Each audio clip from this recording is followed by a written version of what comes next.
अल्हम्दुलिल्लाह अस्सलातु वस्सलामु अला रसूलिल्लाह व अला आलिहि व अस्हाबिहि अजमाइन। अम्मा बाद। अऊज़ु बिल्लाहि मिनश शैतानिर रजीम। बिस्मिल्लाहिर रहमानिर रहीम। रब्बि इश्रह ली सदरी व यस्सिर ली अमरी वहलुल उक़दतम मिन लिसानी यफ़क़हू क़ौली। आज इंशाल्लाह इस कोर्स का अल आखिरा पे जो कोर्स था उसका लास्ट सेशन है। और आज हम लोग ये डिस्कस करेंगे कि major signs of the day of judgment क्या है। Last time we had discussed minor signs of the day of judgment. और माइनर साइंस के बारे में हमने ये कहा था कि वो स्प्रेड आउट है, उसमें सर्टेनिटी नहीं है कि वो हो चुके हैं या होने वाले हैं या हो रहे हैं। बट जहाँ तक कि मेजर साइंस का सवाल है, ये एकदम क्लियर है। और मेजर साइंस के बारे में ये बोला गया है, रसूलुल्लाह सल्लल्लाहु अलैहि वसल्लम ने हमें ये बताया है कि they are like beads in a string. तो as soon as the string is cut, so सारे बीड्स एक के बाद एक गिर जाते हैं, so one after the other. So there is very less gap between every event. So ये जो सारे लास्ट मेजर साइंस है, इनके बीच में गैप बहुत कम है। तो इंशाल्लाह you will start with major signs of the day of judgment. So last time हमने ये डिस्कस किया था, राइट, कि मेजर साइंस कौन कौन से हैं। So the major signs of the day of judgment में आता है सबसे पहले दज्जाल, अद्दाबा। दज्जाल के बारे में हम इंशाल्लाह भी देखेंगे। अद्दाबा मतलब एक, it's a beast, a type of beast. एक अलग की कोई अलग टाइप की मखलूक है वो। Rise of sun from the east. जो सन अभी वेस्ट से राइज होता है, वो ईस्ट से राइज होगा इंशाल्लाह। और नेक्स्ट नेक्स्ट साइन इज अद्दुखान। अद्दुखान इज बेसिकली अ स्मोक। नुज़ूल ऑफ ईसा इब्न मरियम, ईसा अलैहिस्सलाम वापस नाजिल होंगे और इंशाल्लाह उम्मत का हिस्सा रहेंगे। सिक्स, याजूज और माजूज सामने आएंगे। और की तीन बड़ी अर्थ स्वॉलिंग्स रहेगी, एक ईस्ट में, एक वेस्ट में और एक सेंटर में। And last one would be fire from Yemen, जो लोगों को एक लैंड ऑफ महशर की तरफ, एक जमा होने वाली जमीन की तरफ पुश करेंगे। इंशाल्लाह हम ये सारों के थ्रू गो थ्रू करेंगे। बट फर्स्ट थिंग जो मैं बोलना चाहूंगा वो ये है कि this is not chronological. First दज्जाल, सेकंड दाबा, ऐसा नहीं है, ये क्रोनोलॉजिकल नहीं है। इसकी chronology is not quite clear, क्योंकि रसूलुल्लाह सल्लल्लाहु अलैहि वसल्लम ने हमें नहीं बताई है एग्जैक्ट क्रोनोलॉजीज की। कुछ स्कॉलर्स ने उसको क्रोनोलॉजी में बिठाने की कोशिश की है, बट रसूलुल्लाह सल्लल्लाहु अलैहि वसल्लम की तरफ से कोई स्पेसिफिक क्रोनोलॉजी नहीं मिली है। सेकेंडली ये चीज कि ऑल्दो इसमें कुछ 10 पॉइंट्स है टोटल, बट हर पॉइंट पे हम उतना डेप्थ में डिस्कस नहीं करेंगे। कुछ पॉइंट्स है जिसमें ज्यादा डिटेल डिस्कशन जरूरी है, जैसे दज्जाल के बारे में जानना ज्यादा जरूरी है। और ईसा इब्न मरियम आएंगे, उनके बारे में जानना जरूरी है। याजूज माजूज के बारे में जानना जरूरी है। और बाकी जो पॉइंट्स है वो हम शॉर्ट में गो थ्रू करेंगे इंशाल्लाह। So let's start. सो एक क्रोनोलॉजी में पहली चीज तो ये बताई हुई है, जो एक चीज बताई हुई है, एक हदीस है जिसमें रसूलुल्लाह सल्लल्लाहु अलैहि वसल्लम ने बताया है कि the first of the major signs of the day of judgment ये है, rise of the sun from the west. जो सन आज के टाइम में ईस्ट से राइज करता है और वेस्ट में सेट होता है, it will start rising from the west. ये एक अजूबा रहेगा, एक यूनिक इवेंट रहेगा। ये कैसे होगा अल्लाह ही जानते हैं, बट ये होगा। और ऑल्दो हदीस में ये स्पेसिफाई किया हुआ है कि this is the first thing that will happen, but सारे स्कॉलर्स का ये कहना है कि the first major sign is a दज्जाल। तो ऐसा क्यों कहा गया है? ऑल्दो हदीस में ये बोला है कि rise of the sun from the west is the first sign, but फिर भी सारे स्कॉलर्स कहते हैं कि दज्जाल पहला साइन रहेगा। सो स्कॉलर्स का ये इंटरप्रिटेशन है after going through all the हदीस रिलेटेड टू दीज साइंस, कि दज्जाल पहला साइन रहेगा। बट एक कॉस्मोलॉजिकल पॉइंट ऑफ व्यू, मतलब एक दज्जाल अर्थ पे पहला साइन रहेगा, राइट। बट एक बड़े स्केल पे जो पहला साइन रहेगा वो ये रहेगा, एक जो बोलते हैं ना कि अपार्ट फ्रॉम अर्थ जो सेलेस्टियल साइन, एक बड़े स्केल वाला साइन जो रहेगा, उनमें पहला ये रहेगा, rise of sun from the west. तो दज्जाल को जो टाइटल दिया हुआ है अल मसीह दज्जाल, अल मसीह के मल्टीपल मीनिंग है और दज्जाल के भी मल्टीपल मीनिंग्स है, ये जो वर्ड है उनके मीनिंग्स। अल मसीह का एक मीनिंग है वाइप्ड आउट। सो वाइप्ड आउट इसलिए कि मसीह दज्जाल की एक आंख, one I is basically completely wiped out.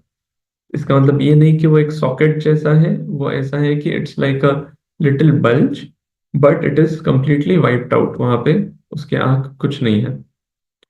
और सेकंड, अल मसीह उसका बोला जाता है जो who travels throughout the world. And दज्जाल का भी ये खुसूसियत रहेगी कि वो पूरे वर्ल्ड में ट्रैवल करेगा, और वो पूरे वर्ल्ड में ट्रैवल करेगा, ऑल्दो उसको टाइम बहुत कम मिलेगा, क्योंकि अल्लाह ताला उसको वैसा मौजज़ा देंगे, वैसी स्पीड देंगे, वैसे सहूलत देंगे, वैसे सारे एबिलिटीज देंगे। अनदर मीनिंग ऑफ अल मसीह ये है कि the truthful and the liar. So it's both are opposite, but अल मसीह से दोनों मीनिंग आते हैं। जैसे अरबी जबान में ये होता है कुछ वर्ड्स को लेके, जैसे आदम का मीनिंग डार्क स्किन भी है और लाइट स्किन भी है। और कुछ हदीस है जिसमें लिटरली दोनों मीनिंग यूज किए गए हैं बाय द सेम वर्ड, वो कंटेक्स्ट से समझ में आ जाता है। सो अल मसीह जो टाइटल दज्जाल को दिया जा रहा है, it is in the terms of liar. और अल मसीह ईसा इब्न मरियम, ईसा अलैहिस्सलाम को भी अल मसीह बोला जाता है।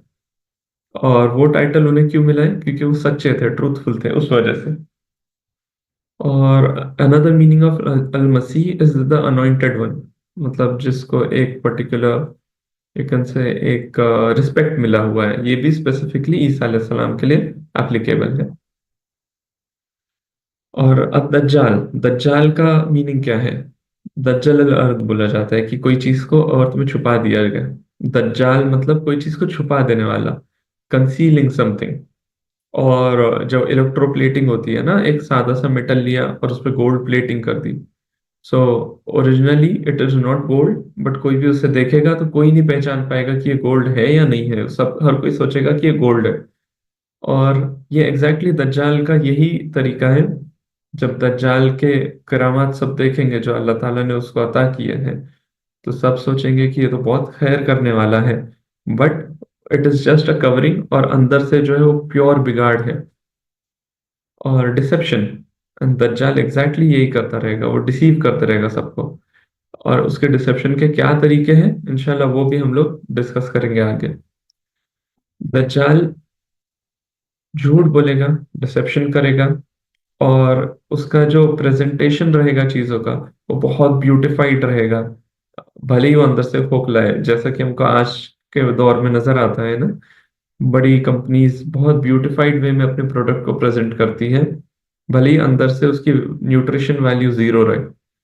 सो एग्जैक्टली ये कंसील कर देना कोई बुरी चीज को अच्छे कवरिंग से, यही दज्जाल का काम रहेगा, और इसी हिसाब से उसका नाम भी है।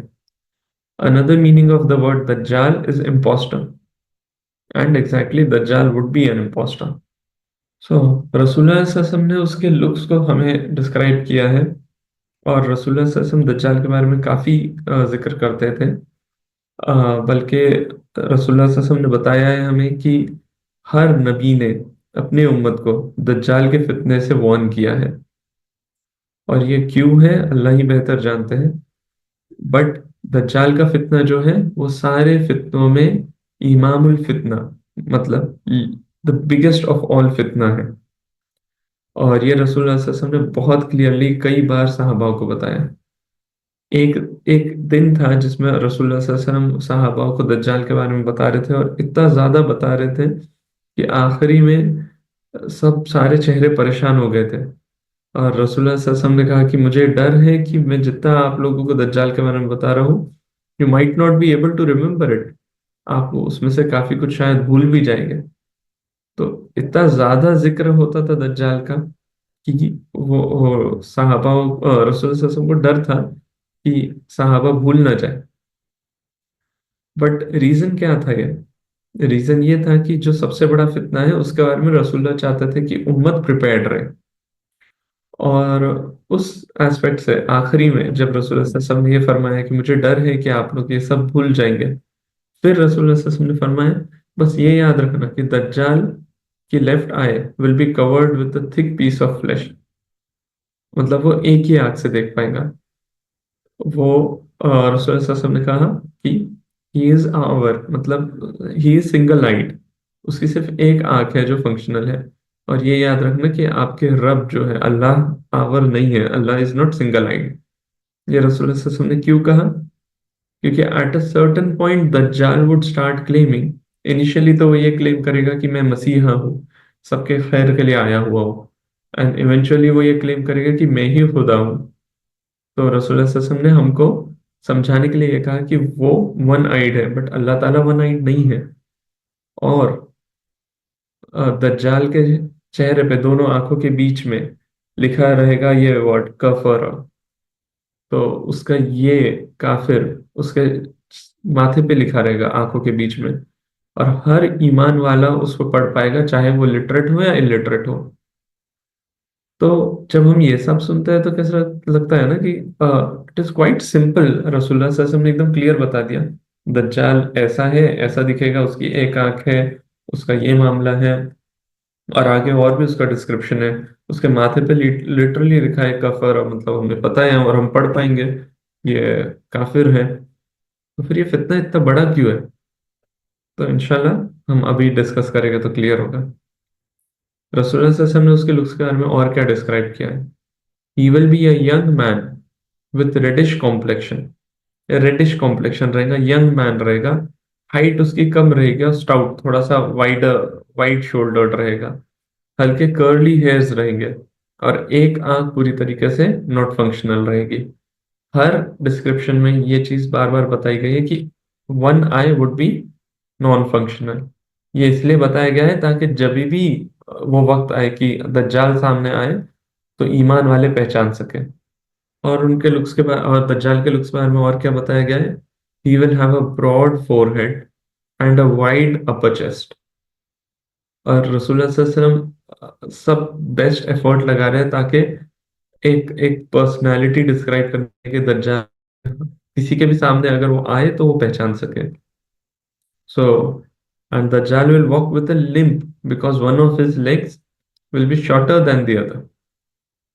सो एक लेग उसका, एक पैर दूसरे पैर से हल्का छोटा रहेगा, इसलिए वो थोड़ा लंगड़ के चलेगा। तो दज्जाल का क्या क्या लुक्स वाले फीचर्स हमने अभी सुने हैं। ओके, फर्स्ट चीज वाइड शोल्डर है, शॉर्ट हाइट है, कर्ली हेयर्स है, रेडिश कॉम्प्लेक्शन है, और लेग डिफरेंस रहने की वजह से वो लंगड़ के चल रहा है, और फोरहेड पे कफर लिखा हुआ है। एंड सबसे इम्पोर्टेंट, हाँ एग्जैक्टली, वन आइड। सो दज्जाल इज वन आइड, राइट। तो ये सब रसूलुल्लाह सल्लल्लाहु अलैहि वसल्लम ने हमें दज्जाल के बारे में बताया। अब हमें दज्जाल की पूरी एक पिक्चर माइंड में क्रिएट हो गई। तो फिर क्यों इतना डिफिकल्ट है दज्जाल का फितना? वो देखते हैं। पहली बात ये है कि क्या दज्जाल अलाइव है? आप लोग को क्या लगता है, दज्जाल अभी इस वक्त जिंदा है या नहीं? जिंदा होने का है, पैदा होने का है, इस दुनिया में आने का है, या है अभी? इज दज्जाल alive? He is alive. He is alive, right, exactly, he is alive. And he has been alive for a long time. अल्लाह ही जानते हैं ये क्या मखलूक है, कई सालों से अलाइव है। इस हद तक कि रसूलुल्लाह सल्लल्लाहु अलैहि वसल्लम के जमाने में एक सहाबी थे जिनका नाम था तमीम अद्दारी। तो पहले जब वो ईमान लाने के थे, उनका ये मामला रहा कि वो शिप से जाते थे ट्रेड करने के लिए, वो और उनके साथी। एक बार उनकी शिप, स्ट्रॉम ने उनकी शिप को लेके चले गया एक दूसरे आइलैंड पे। तो वो भटक गए, एक आइलैंड पे पहुंचे। वहां पे उनके साथ एक किस्सा हुआ जो काफी डिटेल में बताया हुआ है, बट हम पूरे डिटेल में अभी नहीं जा सकते। बट तमीमतदारी वहां पहुंचे और उन्होंने वहां पे एक अजीब सी शख्सियत देखी जो चेंड थी। जो बहुत ह्यूज साइज का एक इंसान जैसा था। तो वो शख्स ने बहुत सारे सवाल पूछा कि आप लोग कहाँ से हैं, आप क्या ये हो चुका है, क्या वो हो चुका है, अलग अलग साइंस पूछा। और फिर ये भी पूछा, क्या कोई आया है जिसका नाम है मोहम्मद सल्लल्लाहु अलैहि वसल्लम, जिसने नबूवत का दावा किया है। तो इन्होंने कहा हाँ, अरब में कोई आया है। तो उसने कहा कि उन्हें फॉलो कर लो, तुम्हारे लिए वो अच्छा रहेगा। और फिर उसने कहा कि अब मैं बताता हूँ मैं कौन हूँ, मैं हूँ दज्जाल। तो एक ह्यूज सी पर्सनैलिटी जो चेन्ड है, वो दज्जाल है, जिससे तमीमतदारी ने फेस टू फेस इंटरेक्ट किया था। बट वो चेन्ड थे, कैप्चर्ड था। और दज्जाल ने कहा अभी मेरा वक्त आने का है, इसलिए मैं चेन्ड हूँ। जब मेरा वक्त आएगा तब मैं सबके सामने आऊंगा। और जब तमीमतदारी वहां से फ्री होके निकल सके और मदीना पहुंचे, तब रसूलुल्लाह सल्लल्लाहु अलैहि वसल्लम को ये बताया। और रसूलुल्लाह सल्लल्लाहु अलैहि वसल्लम ने सारे सहाबाओं को जमा किया और ये बताया। और फिर कहा कि मैंने तुम्हें वार्न किया था ना कि दज्जाल अलाइव है, जिंदा है। और फिर कहा कि दज्जाल वेस्ट में है, सॉरी, दज्जाल इज इन द ईस्ट, दज्जाल इज इन द ईस्ट, दज्जाल इज इन द ईस्ट। ऐसा रसूलुल्लाह सल्लल्लाहु अलैहि वसल्लम ने कहा। तो दज्जाल मदीना के ईस्ट में है, और वो कैप्चर्ड है कोई आइलैंड टाइप एरिया में। वो कैप्चर्ड था, अल्लाह आलम अभी वही है या कहीं और है। और जैसा भी जैसे जैसे हम देखते जाएंगे ना ये दज्जाल के बारे में, it is quite clear, at the same time it's quite confusing. क्योंकि जैसे हमको डिस्क्रिप्शन क्या बताया गया कि he is short and white, at the same time Tamim Attari ने जब देखा तो he was a huge figure. So probably जब वो प्रेजेंट होगा पूरे वर्ल्ड के सामने, जब वो सबके सामने आ जाएगा, that time he would be short and white. But presently he is in a different form, he looks different presently. और another thing which is really confusing about Dajjal is इब्न सैयाद। सो इब्न सैयाद एक शख्सियत थे जो मदीना में थे रसूलुल्लाह सल्लल्लाहु अलैहि वसल्लम के ज़माने में, जिन पे हर किसी को शक था कि यही दज्जाल है। इस हद तक कि रसूलुल्लाह सल्लल्लाहु अलैहि वसल्लम भी सर्टन नहीं थे कि आया दज्जाल है। और अगेन वी गेट कंफ्यूज कि तमीम अद्दारी ने तो आइलैंड पे दज्जाल को देखा था, तो यहाँ कैसे रह सकते हैं। एंड सेकेंडली रसूलुल्लाह सल्लल्लाहु अलैहि वसल्लम ने क्लियरली बताया कि दज्जाल मदीना और मक्का में एंटर नहीं कर सकता है। तो फिर इब्न सैयाद जो मदीना में थे वो दज्जाल कैसे हो सकते हैं। बट काफी सहाबाओं को उस पर शक था। और उस पर काफी ज्यादा नरेशंस है कि क्या इंसिडेंट्स हुए थे जिस वजह से उनको शक था। वो मैजिक में इन्वॉल्व था, वो जिनों के साथ इन्वॉल्व था। और बाद में उसने इस्लाम कबूल भी कर लिया था, बट तभी भी उसकी बातें थोड़ी अनक्लियर सी और उन लोगों के जैसी थी जो मैजिक और इन चीजों में डील करते हैं। और एक बार एक साहबा ने लिटरली उनसे पूछ लिया था क्या तुम दज्जाल हो। तो उन्होंने कहा कि मैं दज्जाल नहीं हूँ, बट मुझे पता है कि दज्जाल कहाँ है, क्या तुम्हें उससे मिलना है। सो वो साहबा फिर एकदम चिढ़ गए थे कि दूर रहो, अपने ये सारी गंदगी को मुझसे दूर रखो। सो although it is quite clear, but जब तक ये दज्जाल प्रेजेंट खुद को नहीं करता है इस दुनिया में एज दज्जाल हिमसेल्फ, तब तक he is alive, but we don't know in which form, in which way and where. So but he is alive. और जब वो प्रेजेंट होगा, जब वो दुनिया के सामने आ जाएगा एज अ दज्जाल, वो कब होगा? एक इंसिडेंट होगा जो दज्जाल को बहुत गुस्सा दिलाएगा। और वो गुस्से में वो खुद के साइज, उसका साइज एकदम ऐसा बलून जैसे बड़ा होता जाएगा। एंड देन जब वो वापस ठंडा होगा तो he will come to his actual form, and he will come out as दज्जाल। मतलब इस सेंस में कि वो फिर खुद को एक्नॉलेज कर लेगा कि यस, ही इज अ दज्जाल। और ये होगा खुरासान में। Khorasan is in present day Iran और अफगानिस्तान, वो region. So east of Medina. वो फितना क्यों इतना बड़ा है, उसके बारे में रसूल सल्लल्लाहु अलैहि वसल्लम ने ये फरमाया कि दज्जाल के पास में दो रिवर्स रहेगी। एक रहेगी जो बहुत अच्छा और बहुत साफ पानी दिखेगी, बहुत ब्यूटीफुल रिवर दिखेगी, ऐसे जैसे कि जन्नत की रिवर है। और एक दिखेगी आग की रिवर, एकदम जहन्नम की रिवर जैसे। बट उसकी जो जहन्नम दिखने वाली रिवर रहेगी, वो एक्चुअली ठंडे पानी वाली रिवर रहेगी, वो कंफर्टेबल रहेगी।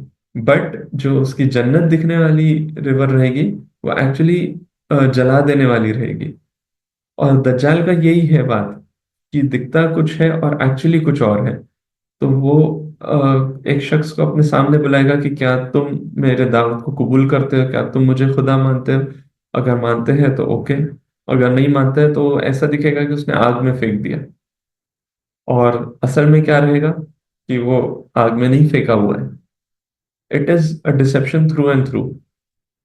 और क्या फैक्टर्स है दज्जाल के पास। रसूल वसल्लम ने फरमाया कि he will travel the earth like the wind driving the rain, entering every town except Mecca and Medina. For these two towns are guarded by angels. हरम है ना, हरम में दाखिल नहीं हो पाएगा। दुनिया में सिर्फ दो ही मस्जिद है जो मस्जिद अल हरम के कैटेगरी में आती है, और इसमें वो दाखिल नहीं हो पाएगा। बाकी सब जगह थ्रू आउट वर्ल्ड वो ट्रैवल करेगा। और वो पूरे वर्ल्ड को करप्ट करेगा। Corrupt in what sense?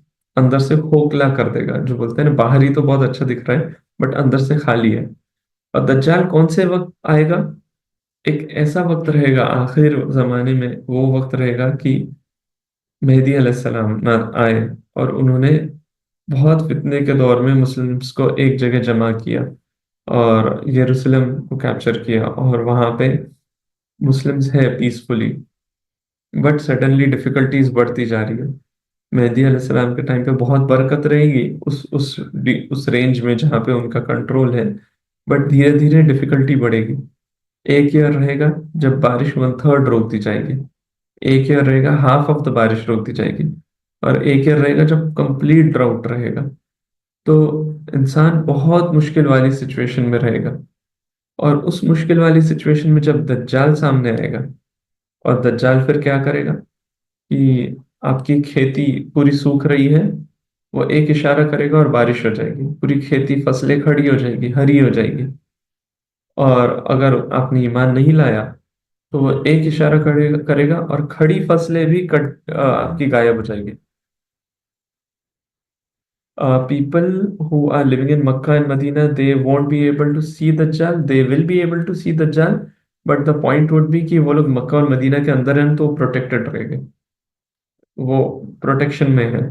And the thing is दज्जाल बहुत फास्ट ट्रैवल करेगा वर्ल्ड में, तो आप उसको आउट रन नहीं कर सकते। उसके प्रोटेक्शन के बस कुछ ही तरीके हैं जो रसूलुल्लाह सल्लल्लाहु अलैहि वसल्लम ने बताया है। So he will stay in this world for 40 days। Can you believe it? सिर्फ 40 days।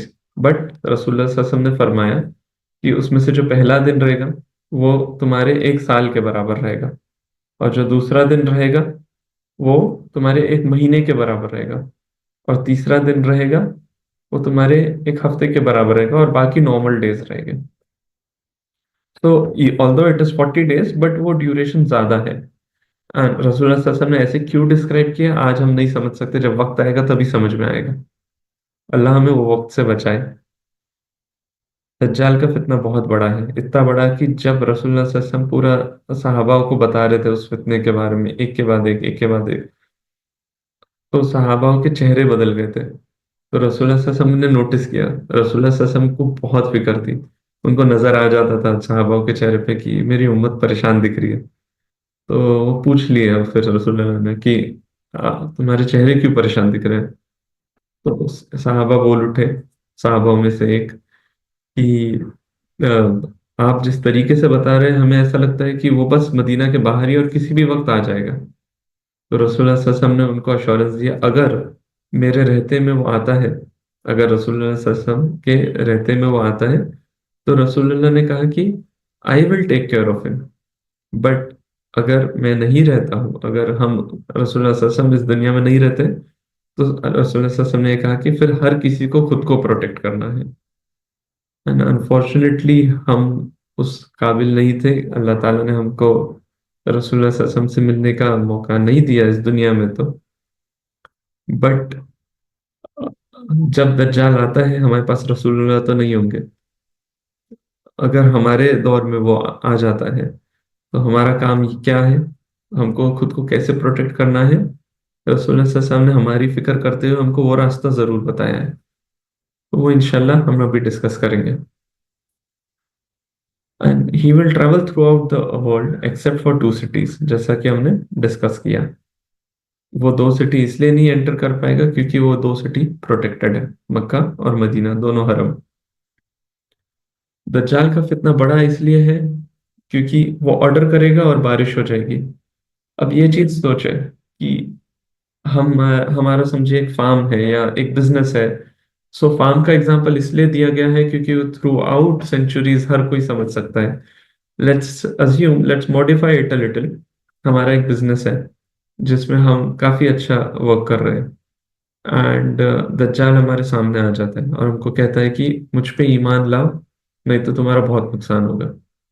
और हम अड़ जाते हैं कि नहीं, हम तुम पे ईमान नहीं लाएंगे, तुम तो दज्जाल नजर आ रहे हो। और फिर इमीडिएटली हमको एक फोन कॉल आ जा रहा है कि आपका जो वो लॉस बिजनेस था ना, वो जो आपका स्टॉक था रखा हुआ, मटेरियल रखा था, जो भी था, वो सब खत्म हो गया, गायब हो गया। फिर एक कॉल आता है, आपका जो कुछ था वो सब खत्म हो गया, आपका घर खत्म हो गया, आपकी फैमिली परेशानी में आ गई, आपका खाने का भी कोई बंदोबस्त नहीं है अब। सडनली आप जो एक वेल टू डू सिचुएशन में थे, आप पूरे तरीके से खत्म हो गए। बट खत्म in what sense? Only in worldly sense. वो सिर्फ और सिर्फ दुनिया ही नुकसान कर सकता है। और ये बात बहुत इंपॉर्टेंट है इन द सेंस कि अगर हमारा अटैचमेंट दुनिया से बहुत स्ट्रांग है, तो दज्जाल का फितना हमारे लिए उतना ही बड़ा है, क्योंकि वो सिर्फ हमारी दुनिया छीन पाएगा, ईमान नहीं।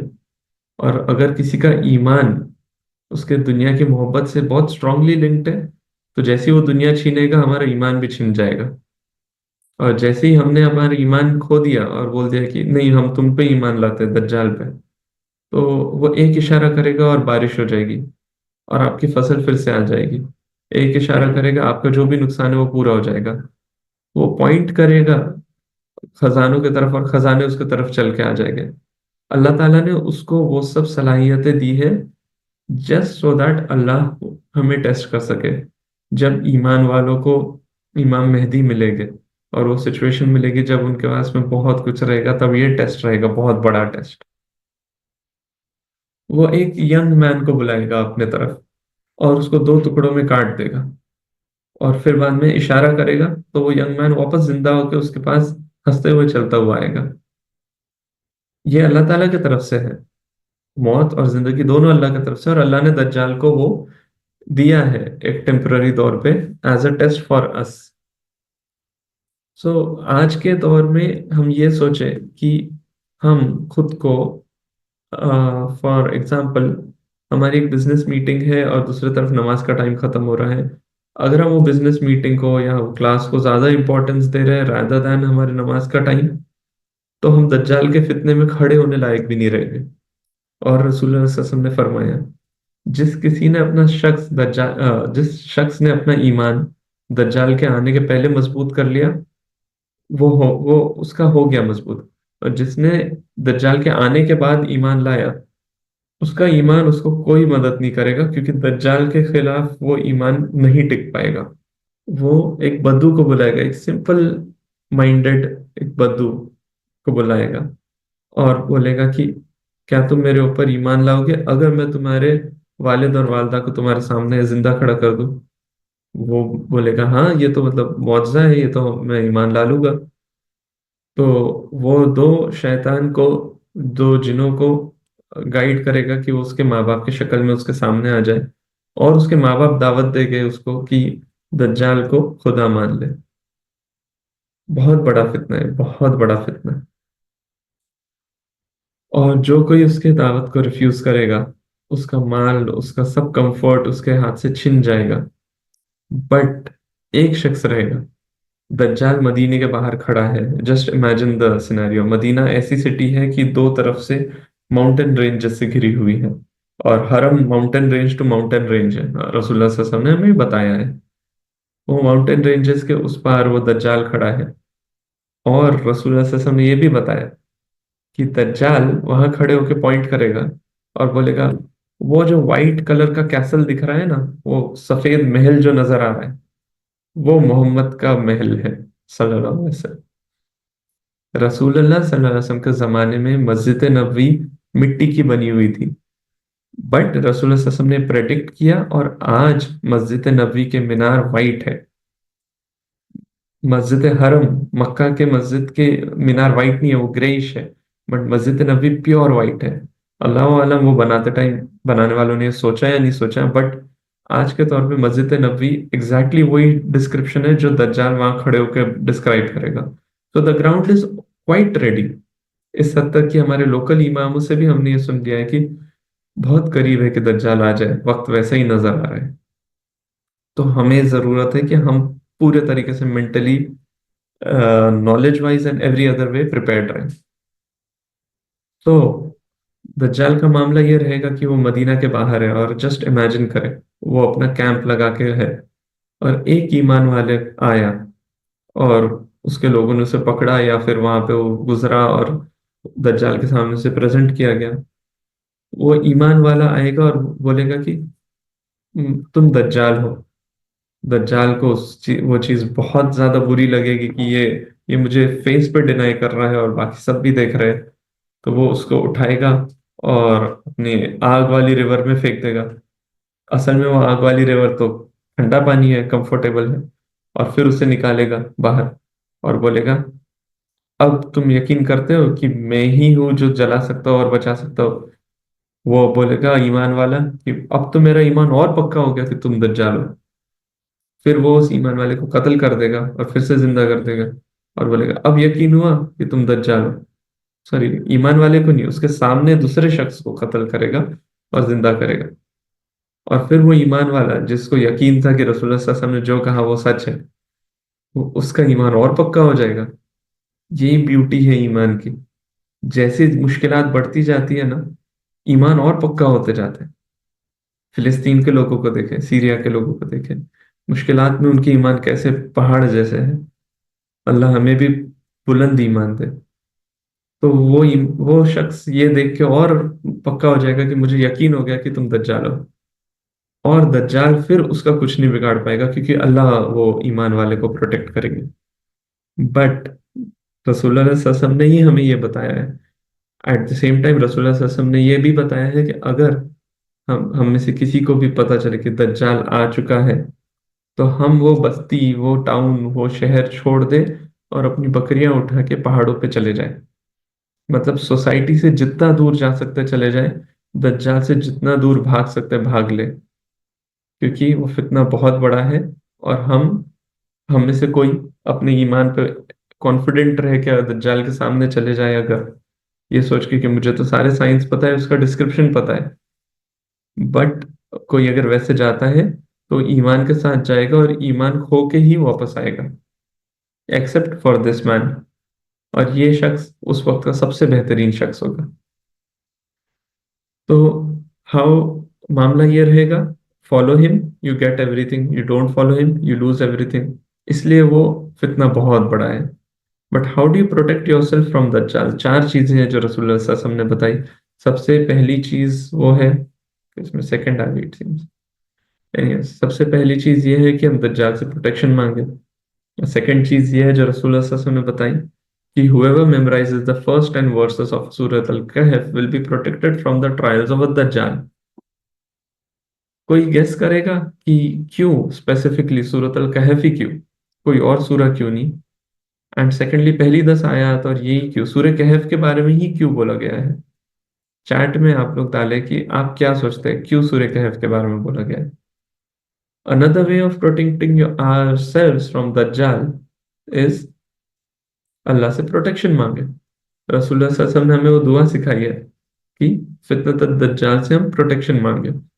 यहाँ तक कि रसूलुल्लाह सल्लल्लाहु अलैहि वसल्लम हर नमाज में सलाम के पहले वो दुआ पढ़ते थे। उसमें फितनतुल महया, फितनतुल ममात मतलब जिंदगी का फितना, मौत का फितना, और फितनतुल मसीह दज्जाल, इन सबसे प्रोटेक्शन मांगा है। इट्स अ वेरी ब्यूटीफुल दुआ एंड वेरी स्ट्रांग दुआ। एंड लास्टली, ये जो तरीका है जो रसूलुल्लाह सल्लल्लाहु अलैहि वसल्लम ने सबसे पहले बताया वो है कि अवॉइड हिम। जैसे ही पता चला है वो आया है, सब छोड़ के चले जाए। और इन सब का बेस जो रहने वाला है वो है ईमान। विदाउट ईमान you can not protect yourself from दज्जाल। दज्जाल के आने के बाद में ईमान नहीं बनाया जा सकता है। जिसने अपने ईमान को बना लिया, पक्का कर लिया, वो ही ये सारे स्टेप्स फॉलो करके दज्जाल से बच सकता है। ईमान पक्का है तो ही वो सूरह कहफ पढ़ते हुए, अल्लाह का प्रोटेक्शन मांगते हुए, और दज्जाल को अवॉइड करते हुए ये सब करके खुद को प्रोटेक्ट कर सकता है। ईमान कमजोर है, वो खुद को प्रोटेक्ट नहीं कर सकता। तो the majority of the world ऐसा हो जाएगा जो दज्जाल का फॉलोअर है। सूर्य कहफ ही क्यों स्पेसिफिकली बोला गया है? सो इसमें ईमान का ट्रायल्स है, नॉलेज ऑफ फेथ सूर्य कहफ में। उसके मीनिंग में प्रोटेक्शन है। The men fled just to protect their ईमान, एग्जैक्टली। तो सिमिलैरिटीज कितनी ज्यादा है ना, कि वो 7 यंग लोग थे जो किंग के सामने बेबस थे, वो कुछ नहीं कर सकते थे, तो उन्होंने क्या किया, ईमान बचाने के लिए भाग गए, केव में चले गए। पूरी बस्ती छोड़ दी, सब कुछ छोड़ दिया और केव में चले गए। और रसूलुल्लाह सल्लल्लाहु अलैहि वसल्लम ने एग्जैक्टली यही हमें कमांड किया है, जब वक्त आएगा तो सब छोड़ के केव में चले जाना। अल्लाहुम्मा इन्नी औज़ु बिका मिन अज़ाबिल क़ब्र व मिन अज़ाबिल जहन्नम व मिन अज़ाबिल क़ब्र व मिन फितनतिल महया वल ममात व मिन फितनति मसीह दज्जाल। जज़ाकल्लाहु खैर, एग्जैक्टली यही वो दुआ है। जज़ाकल्लाहु खैर। सो रसूलुल्लाह सल्लल्लाहु अलैहि वसल्लम ने हमको सारे टूल्स दे दिए हैं to protect us from that फितना। बट सबका फाउंडेशन है ईमान, जो हमें धीरे धीरे करके अपने अंदर परफेक्ट करना है। रसूलुल्लाह सल्लल्लाहु अलैहि वसल्लम ने फरमाया कि दज्जाल को कोई नहीं हरा पाएगा एक्सेप्ट ईसा इब्न मरियम। ईसा अलैहिस्सलाम नाजिल हो गए और अल्लाह ताला उनको एक स्पेशल एबिलिटी देंगे जिसके जरिए वो दज्जाल को हरा पाएंगे। और वो कहाँ नाजिल होंगे? फिलिस्तीन में, at the gate of Lud. अब वो एग्जैक्टली क्या है, we don't know. So that हम सेकंड साइन पे आते हैं, ईसा अलैहिस्सलाम का नुज़ूल। दज्जाल का फितना जब अपने पीक पे रहेगा, जब मेहदी अलैहिस्सलाम और सारे मुस्लिम्स यरूशलेम में जाके छुप जाएंगे, और जो मक्का में है वो मक्का में छुपे है, जो मदीना में है वो मदीना में छुपे है, कोई इन शहरों से बाहर नहीं निकल रहा है। यरूशलेम में प्रोटेक्शन नहीं है, बट मेहदी अलैहिस्सलाम समहाउ लड़ रहे हैं, प्रोटेक्ट कर रहे हैं उन सारे लोगों को जो उनके साथ में वहां पे अवेलेबल, वहां पे है मुस्लिम्स। वो टाइम पे एक वो टाइम पे ईसा अलैहि सलाम नाजिल हो गए। नमाज का असल वक्त हो रहा है, अजान हो चुकी है, जस्ट इकामत दी जा रही है, और सब लोग देख रहे, तो वो मस्जिद के, दमिश्क की मस्जिद में रसूलुल्लाह सल्लल्लाहु अलैहि वसल्लम का एक और इसमें मौजज़ा है। दमिश्क की मस्जिद में ईसा अलैहि सलाम आ रहे, उतरते हुए नजर आ रहे हैं, 2 एंजल्स के हाथ, शोल्डर्स पे हाथ रखते हुए वो नीचे आ रहे। और वो लिटरली वो नीचे आए, और कहाँ पे नीचे आए, रसूलुल्लाह सल्लल्लाहु अलैहि वसल्लम ने बताया कि वो आएंगे ईस्टर्न वाइट मिनरेट ऑफ दमिश्क, ऑफ द मस्जिद एट दमिश्क, दमिश्कस। जब रसूलुल्लाह सल्लल्लाहु अलैहि वसल्लम ने ये बताया था, दमिश्क मुस्लिम्स के कंट्रोल में ही नहीं था, मस्जिद तो बहुत दूर की बात है। और वाइट मिनरेट, मिनरेट का तो कॉन्सेप्ट ही नहीं था। मतलब वाइट मिनरेट, मिनरेट को एक अलग वे में डिस्क्राइब किया हुआ है, but it is quite clear कि वो मिनरेट के बारे में, मीनार के बारे में बोल रहे हैं। तो ईसा अलैहिस्सलाम नाजिल होंगे एक वाइट मीनार के पास, दमिश्क के मस्जिद में। दमिश्क की मस्जिद बहुत इंपॉर्टेंट रही है इस्लामिक हिस्ट्री में थ्रू आउट, क्योंकि उमैयद खिलाफत अराउंड 100 ईयर्स तक दमिश्क को कैपिटल बना के वहां से ऑपरेट होती थी। दमिश्क की मस्जिद ओरिजिनली वाइट कलर की नहीं थी, बट एक वक्त आया जब क्रिश्चियंस ने फंड किया उस मस्जिद के कंस्ट्रक्शन को, और वो हिस्ट्री में रिकॉर्डेड नहीं है क्यों वैसा हुआ। बट जब उन्होंने वो फंड किया तो उन्होंने वहां के जो मीनार बनाए वो मार्बल के बनाए। एंड टिल दिस डे वो मस्जिद के मीनार वाइट मार्बल के हैं। आज भी दमिश्क की जो सबसे बड़ी मस्जिद है वो वाइट मीनार के मार्बल्स हैं। और रसूलुल्लाह सल्लल्लाहु अलैहि वसल्लम ने बताया है कि ईसा अलैहिस्सलाम वैसे ही सिचुएशन में उतरेंगे। जब वो आएंगे तब नमाज का आयन वक्त हो चुका रहेगा, इकामत दी जा चुकी रहेगी, इमाम अल मेहदी जस्ट जमात के लिए इमामत करने वाले रह गए। बट जैसे ही देखेंगे कि ईसा अलैहिस्सलाम आए, तो वो पीछे हटेंगे और ईसा अलैहिस्सलाम को कहेंगे कि आप नमाज पढ़ाएं। बट ईसा अलैहिस्सलाम कहेंगे कि इकामत आपके लिए दी गई, तो आप नमाज पढ़ाएं। और ईसा अलैहिस्सलाम मोहम्मद सल्लल्लाहु अलैहि वसल्लम के उम्मती के पीछे जमात में ज्वाइन होंगे और नमाज पढ़ेंगे। मोहम्मद सल्लल्लाहु अलैहि वसल्लम के उम्मत को ये बहुत बड़ा एक ऑनर मिला है कि हम में से ही एक उम्मती, हमारा ही एक भाई मेहदी अलैहिस्सलाम बोलना चाहिए या नहीं नहीं पता, इट्स ऑन द टन, इमाम मेहदी। इमाम मेहदी जब वो पढ़ाते रहेंगे, जब पढ़ाने खड़े होंगे नमाज, और इमाम मेहदी जब नमाज पढ़ाएंगे उनके पीछे ईसा अलैहिस्सलाम रहेंगे। So it's a very big honour for for our उम्मा। और फिर जब ईसा अलैहिस्सलाम आएंगे, उसके बाद की सारी नमाजें ईसा अलैहिस्सलाम करेंगे। ईसा अलैहिस्सलाम पढ़ाएंगे और ईसा अलैहिस्सलाम वुड लीड द उम्मा। उम्मत मुस्लिमा को ईसा अलैहिस्सलाम लीड करेंगे। बट ईसा अलैहिस्सलाम जो शरीयत फॉलो करेंगे वो मोहम्मद सल्लल्लाहु अलैहि वसल्लम की रहेगी। वो एज एन उम्मती आएंगे rather than as an Nabi.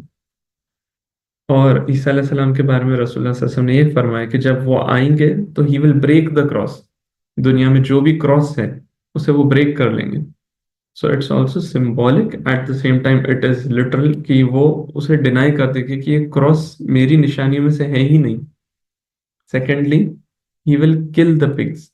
Basically ये जो नापाक मखलूक बनाई हुई है अल्लाह ताला की तरफ से, ईसा अलैहि सलाम उसे खत्म कर देंगे। और he will abandon jizya. So what is jizya? हम में से किसी को पता है? आई होप किसी को पता हो। ग्रुप में डालें व्हाट इज जिजिया।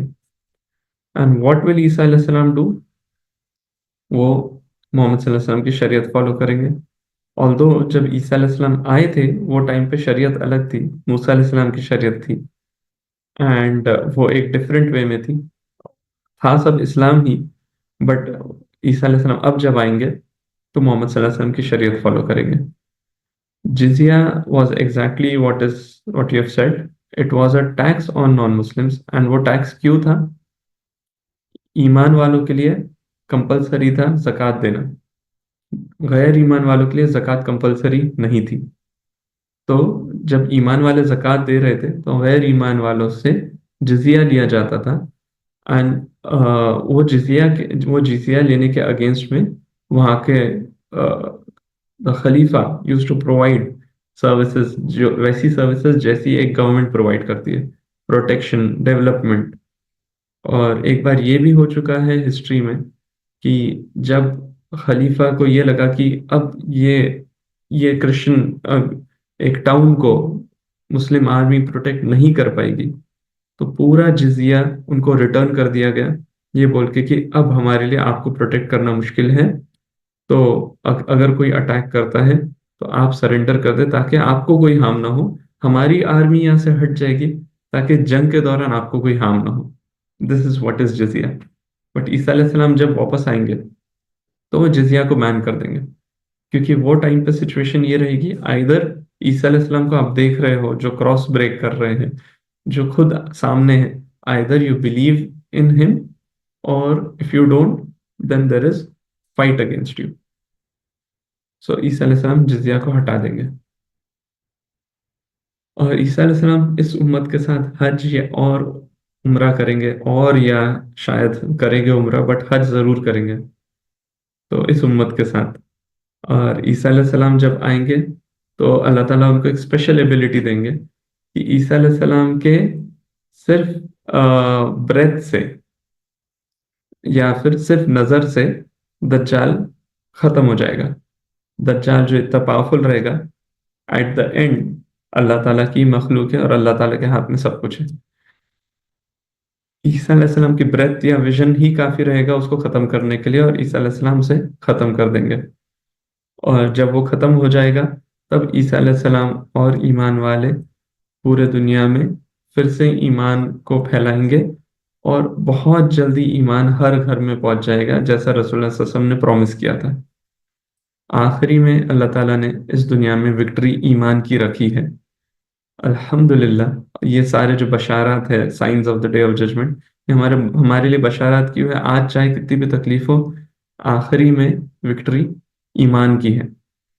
तो वो टाइम में हर घर में ईमान फैल जाएगा और बहुत पीस होगा, बहुत बरकत होगी, इस हद तक कि एक ग्रुप ऑफ 7 पीपल, 10 पीपल, एक फैमिली जैसे ना, एक एक अनार में से वो सब खा लेंगे और उन सब का पेट भर जाएगा। इतनी बरकत रहेगी कि कोई पत्थर पे भी अगर कोई सीड डाले तो वो सीड ग्रो हो जाएगा, उसमें से बड़े बड़े फ्रूट्स निकलेंगे। और कितने बड़े बरकत का ये मामला रहेगा कि ये जो पोमोग्रेनेट, जिससे ये अनार अनार जिससे सब लोग पूरा फैमिली खाना खा रही थी पेट भर के, वो अनार के छिलके के नीचे पूरी फैमिली बैठ सकेगी, इतना बड़ा फ्रूट रहेगा, इस लेवल की बरकत रहेगी।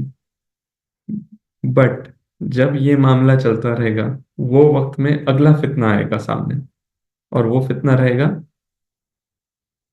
याजूज और माजूज का। याजूज और माजूज के बारे में हम सब क्या जानते हैं? चैट में डालते जाए, जल्दी जल्दी डालते जाए। याजूज और माजूज कहाँ है? याजूज और माजूज आज जिंदा है? याजूज और माजूज एक सिंगल पर्सन है, इंसान है, या एक कौम है? अल्लाह नोस। बट अल्लाह ताला ने कुरान में याजूज और माजूज के बारे में कुछ बताया है, राइट? कौन से सूरे में आया है? अगेन, आखिरी के फितने जो है ना, कौम है। ओके। सूर्य कहफ, एग्जैक्टली। सूर्य कहफ के बारे में, याजूज और माजूज के बारे में आया है कि जुल्करनैन से एक कबीला, या जो भी बोले, एक ग्रुप था जिनकी लैंग्वेज भी समझ में नहीं आ रही थी, जो काइंड ऑफ ट्राइबल टाइप लोग थे, सिंपल लोग। उन्होंने रिक्वेस्ट किया कि ये याजूज और माजूज जो दो कौम है ना, जैसे कबीले रहते हैं ना वैसे, तो ये बहुत ज्यादा फसाद फैला रहे हैं, तो प्लीज हमें एक दीवार बना दे ताकि हम इनसे प्रोटेक्ट हो जाए। तो जुल्करनैन ने उससे भी ज्यादा एहसान किया, दीवार नहीं बनाते हुए एक डैम जैसा बना दिया, कंप्लीटली सील कर दिया उन्हें। और ये कहा कि जब तक अल्लाह चाहे तब तक ही वो प्रोटेक्टेड रहेंगे याजूज और माजूज से, और एक वक्त आएगा जब अल्लाह चाहेंगे तो ये सब बाहर आ जाएंगे। और वो आज भी वो कौम है, जिंदा है, कहाँ है हम नहीं जानते, बट जिंदा जरूर है। और जब वो बाहर आएंगे तो वो इतनी ज्यादा तादाद में रहेंगे कि हम सोच नहीं सकते। कयामत के दिन जब आदम अलैहिस्सलाम को बोला जाएगा कि अपने बच्चों में से उन लोगों को निकालो जो जहन्नम के हिस्से में है, तो आदम अलैहिस्सलाम पूछेंगे और इनमें से कौन है जहन्नम के हिस्से में, तो कितने हैं? तो आदम अलैहिस्सलाम को बोला जाएगा एवरी 999 ऑफ 1000। सो जैसे ही साहबा ने ये सुना तो अगेन उनके उनके दिल बहुत नरम थे, उनको बहुत फिक्र थी आखिरत की। जब वो ये सुनते थे तो वैसे शॉक में चले जाते थे, क्योंकि आप उनको अपने फ्यूचर डार्क होते हुए दिखता था। तो रसूलुल्लाह सल्लल्लाहु अलैहि वसल्लम ने जब ये देखा तो फिर उन्होंने समझ लिया कि दिलों में क्या चल रहा है, और कहा कि घबराओ मत, याजूज और माजूज की तादाद इतनी ज्यादा रहेगी कि 999 जो है उसमें से अक्सर वही रहेगा। सो और बाकी जो एक है वो तुम में से होगा। सो इस तरीके की उनकी क्वांटिटी रहेगी, और वो जो बैरियर है ना, वो ब्रेक नहीं कर पाएंगे बहुत सालों तक। वो एवरी डे वो कोशिश कर रहे हैं, बट वो नहीं ब्रेक कर पाएंगे, अनटिल वन डे जब उनका लीडर बोलेगा कि कल हम लोग ये बैरियर ब्रेक कर लेंगे, इंशाअल्लाह। जिस दिन वो इंशाअल्लाह लगाएगा, उसका नेक्स्ट डे वो बैरियर रीबिल्ड नहीं होगा। जबकि रोज वो कोशिश कर रहे थे और वो बैरियर फिर से बड़ा हो जा रहा था, और वो फिर वहीं आ जा रहे थे। बट जिस दिन वो इंशाअल्लाह लगाएगा, तो वो बैरियर फिर से बड़ा नहीं होगा, उतना ही रह जाएगा, और फिर उस दिन वो लोग वहां से निकल जाएंगे। वो वक्त ईसा अलैहिस्सलाम इस दुनिया में रहेंगे, और ईसा अलैहिस्सलाम उम्मत मुस्लिमा को शाम के एरिया में, फिलिस्तीन और उस एरिया में जमा करके साथ में रहेंगे और प्रोटेक्ट करते रहेंगे।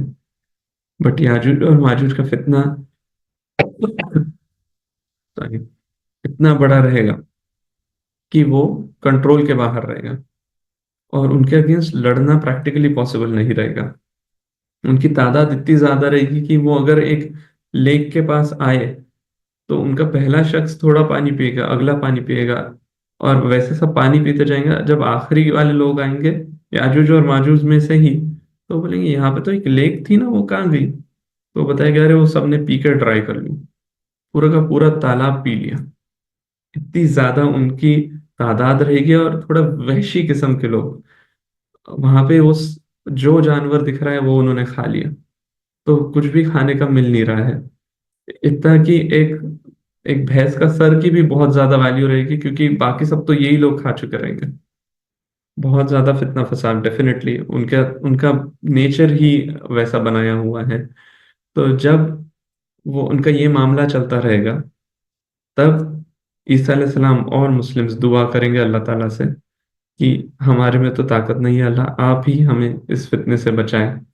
तो अल्लाह ताला ही ईमान वालों को इस फित और पूरे दुनिया को इस फितने से बचाएंगे। और वो कैसे बचाएंगे? अल्लाह ताला के फोर्सेस, अल्लाह ताला की आर्मी को हम नहीं समझ सकते, हम काउंट नहीं कर सकते।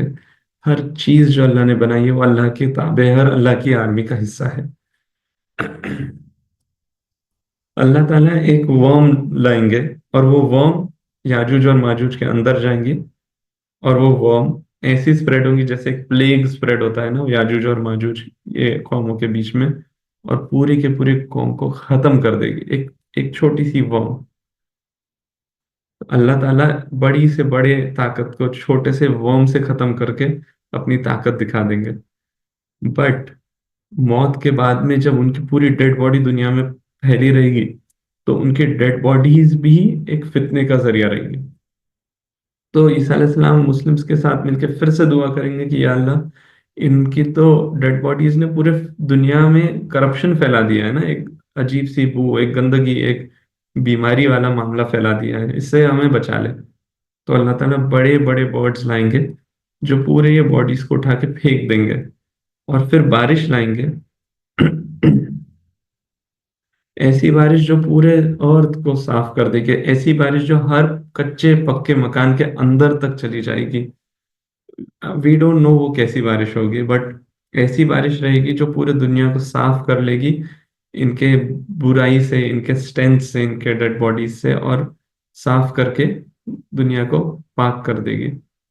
और फिर ईसा अलैहिस्सलाम का जो 7 साल वो दौर रहेगा, वो चलता रहेगा, वो एकदम पीसफुल रहेगा until the next sign happens.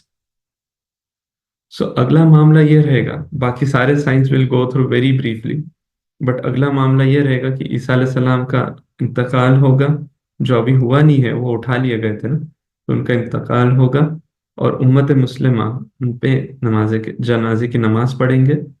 और फिर एक ऐसी हवा आएगी जो हमने लास्ट टाइम भी डिस्कस किया था, एक ऐसी ब्रीज आएगी जो सारे ईमान वालों के रूह को इस दुनिया से उठा लेगी, और फिर सिर्फ गैर ईमान वाले बचेंगे जिनके साथ में और कुछ मामले होंगे। सो अभी बाकी ये जो क्रोनोलॉजी है, ये कहाँ बैठेगी, दिस इज अनसर्टेन। एक चीज ये बोला गया है कि एक अल्लाह ताला की तरफ से एक बीस्ट आएगा, एक दाब्बा, एक अलग अल्लाह ताला का मखलूक रहेगा, जो ईमान वालों और गैर ईमान वालों को स्टैम्प कर देगा विथ अ स्टैम्प, जो उनके इस कैरेक्टरिस्टिक को हाईलाइट करेगा। ईमान वालों पे वो ईमान वालों का स्टैम्प कर देगा, गैर ईमान वालों का स्टैम्प कर देगा, और हर कोई जान लेगा किसमें ईमान है किसमें नहीं है। सो प्रोबेबली ये ब्रीज के पहले होगा। और sun rising from the west होना चाहिए, sun rising from the west. उस मामले वो मामला रहेगा कि वो होते से उसके बाद में एक भी ईमान वाला या गैर ईमान वाले का माफी नहीं कबूल की जाएगी। तो वहीं तक के लिमिट मोहलत दी जाएगी ईमान लाने के लिए भी और माफी मांगने के लिए भी। एक मामला ऐसा रहेगा, दुखान, एक स्मोक राइज होगी, वो स्मोक सबको बहुत परेशान करेगी। ये भी कब होगा पता नहीं, बट लाइक आई सेड, ये सारे मेजर साइंस जो है ये एक दूसरे से बहुत क्लोज है। बट ये जो स्मोक रहेगी, दुखान, अल्लाह ताला ने कुरान में एक सूरा भी नाजिल किया है जिसमें इसको डिस्क्राइब किया है थोड़ा और डिटेल में। और 3 अर्थ फॉलोइंग होगी। अर्थ फॉलोइंग मतलब एक अर्थ को एक टाइप, और एक हम देखते हैं ना वो कि पूरा का पूरा अर्थ फॉलो हो गई, बट ये किस टाइप की होगी, किस स्केल की होगी, वो हम नहीं जानते, बट डेफिनेटली बहुत बड़ी होगी। एक ईस्ट में होगी, एक वेस्ट में होगी, और फिर एक सेंटर में होगी। और ये भी कब होगी हम नहीं जानते।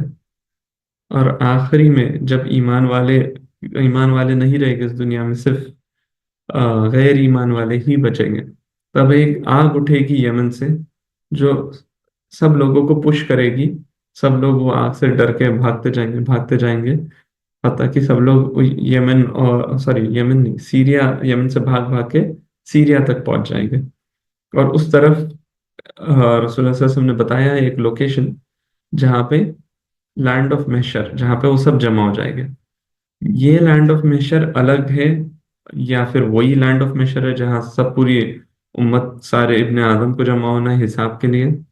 इसमें स्कॉलर्स का डिफरेंट ओपिनियन रहा है, बट मोस्ट प्रोबेबली वो अलग रहेगा, क्योंकि जो लैंड ऑफ महशर हमें डिस्क्राइब की गई है कयामत के दिन का, उसका डिस्क्रिप्शन एकदम अलग है। But anyways this will be a gathering. Land of महशर मतलब ऐसी जमीन जहाँ पे सब जमा हो जाएंगे, वो वैसा एक मामला होगा। सो विद दिस सारे major signs of the day of judgment खत्म हो जाते हैं। ये जो आखिरी के हमने बहुत जल्दी में डिस्कस किए, इनमें ज्यादा डिटेल्स हमें नहीं दी गई है, सो इसको हम ज्यादा डिस्कस कर भी नहीं सकते। और जो पहले हमें बताए गए, उनके बारे में ज्यादा डिटेल में डिस्कस करना जरूरी था, क्योंकि वो हो सकता है हम या हमारी अगली जनरेशन भी देख ले, या उसकी अगली जनरेशन भी देख ले। तो we it is very important कि हमें वो पता रहे और हम तैयार रहे कि हम उसे कैसे हैंडल करें। विद दिस इंशाल्लाह आज का सेशन भी हमारा कंप्लीट होता है, एंड आज के सेशन के साथ हमारा ये कोर्स पूरा कंप्लीट हो जा रहा है। एंड सबसे रिक्वेस्ट है कि दुआ करें कि जो भी हमने यहाँ सीखा, समझा, अल्लाह ताला हम सब के दिलों में उस चीज़ को पक्का करे। अल्लाह ताला हमारी ईमान को मजबूत करे, आखिरत पे हमारे यकीन को मजबूत करे, और अल्लाह ताला हमारे अंदर आखिरत की फिक्रें डाल दे। ऐसी फिक्रें कि दज्जाल के फितने के वक्त भी हम मजबूत रह सके। ऐसी फिक्रें कि हमारी प्रायोरिटीज में आखिरत पहले आए और दुनिया बाद में रहे। अल्लाह ताला हमारे ईमान को पक्का कर दे और हमारे यकीन को बुलंद कर दे। यकीन, हमारे ईमान को यकीन में बदल दे। आखिरत के जो भी हम लोग ने स्टेजेस देखे हैं, चाहे वो रूह कब्ज होने से लेके कयामत के दिन का हिसाब है, अल्लाह ताला वो सारे स्टेजेस हमारे लिए आसान कर दे। अल्लाह ताला हमारे लिए जन्नत का रास्ता आसान कर दे। अल्लाह ताला हमें जन्नत का रास्ते की क्लैरिटी दे दे कि हमको किस डायरेक्शन में चलना है, कैसे चलना है। अल्लाह ताला हमें जहन्नम से बचा ले, और सबसे खतरनाक जो कब्र का अजाब है, अल्लाह हमें उससे बचा ले। अल्लाह हमारे लिए कब्र का मरहला आसान कर दे, उसका फितना आसान कर दे। मौत का जो फितना है वो हमारे लिए आसान कर दे। अल्लाह करे कि जब हमारी रूह कब्ज हो तो हमें ब्यूटीफुल मलाइका नजर आए, ना कि खौफनाक मलाइका। अल्लाह करे कि हमारे रूह में से वो खुशबू आए जो खुशबू ईमान वाली है, और वो जो मलाइका है वो हमारा इस्तकबाल करे हर लेवल पे। अल्लाह करे कि कयामत के दिन जब हम खड़े हो, तो रसूलुल्लाह सल्लल्लाहु अलैहि वसल्लम हमें सामने जब आए, वो हमें देख के हमें इग्नोर ना कर दे। वो जो हमारी इतनी फिक्र में थे, वो हमें देख के मुस्कुराए, वो हमारी तरफ देखे, वो हमें देख के खुश हो, वो हमारे ब्राइट फेसेस देख सके, वो हमारे ऊपर वो वजू के आसार देख सके जो हमने डिस्कस किया है, जो हमने जान लिया है ये डिस्कशन में, राइट।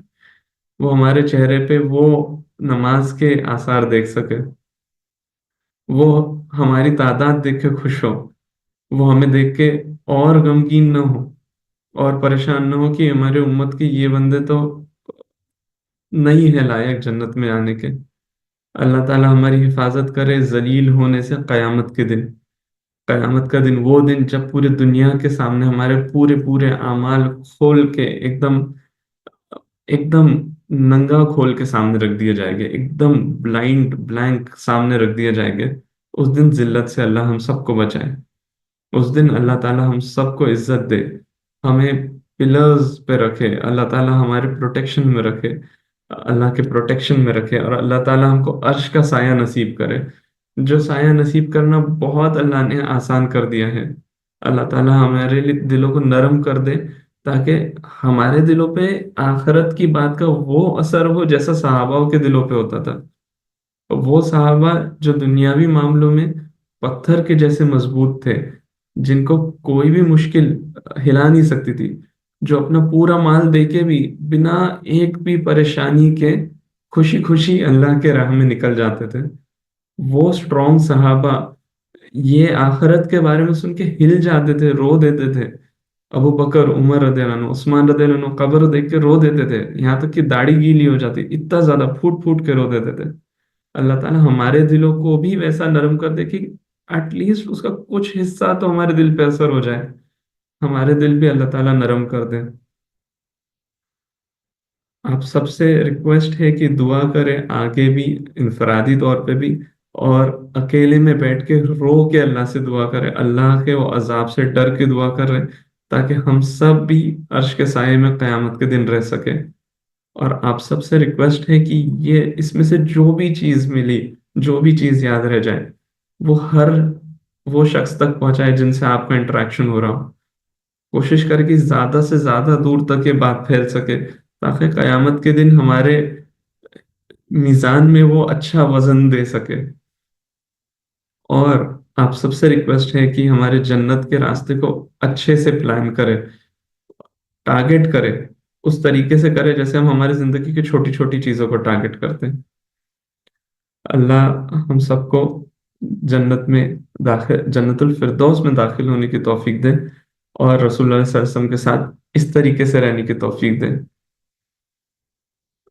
आप सबसे रिक्वेस्ट है कि अगर कुछ डिस्कशन है तो प्लीज उसे चैट्स में डालें या फिर हैंड रेस करें। और आप सबसे रिक्वेस्ट है कि जो भी असाइनमेंट्स दिए थे उसे पूरा करने की कोशिश करें। इंशाल्लाह वी विल ट्राई कि by the end of this week हम लोग वो सर्टिफिकेट्स और ये सब प्रोवाइड कर सके। जिन्होंने भी अटेंडेंस प्रॉपरली किया है उनका रिफंड दे सके। और आपसे रिक्वेस्ट है कि अगर वो रिफंड आपको मिल जाता है तो उसे फी सबिलिल्लाह दे दे। और आप सबसे स्ट्रांगली स्ट्रांगली ये रिक्वेस्ट है कि फीडबैक फॉर्म ज़रूर भरे, सो दैट चीज़ों को इम्प्रूव करके और लोगों तक बात पहुंचाई जा सके अच्छे तरीके से। इफ देर इज एनीथिंग जो हमें डिस्कस करना है, we can do that now. Although हम 4 मिनट एक्सीड हो गए हैं, वील वेट फॉर मिनट और टू। और अगर नहीं है so we will close it. अगर आप में से कोई भी कुछ ऐसा फीडबैक देना चाहे जिसमें जिसके जरिए ये इम्प्रूव हो सके आगे जाके, तो वो दे, या फिर कुछ सजेशन हो जिससे ये खैर और फैल सके, तो वो भी प्लीज अभी पुटअप कर सकते हैं। तो जज़ाकल्लाह खैर आप सबका ज्वाइन करने के लिए। और इंशाल्लाह फीडबैक फॉर्म ज़रूर भरिएगा।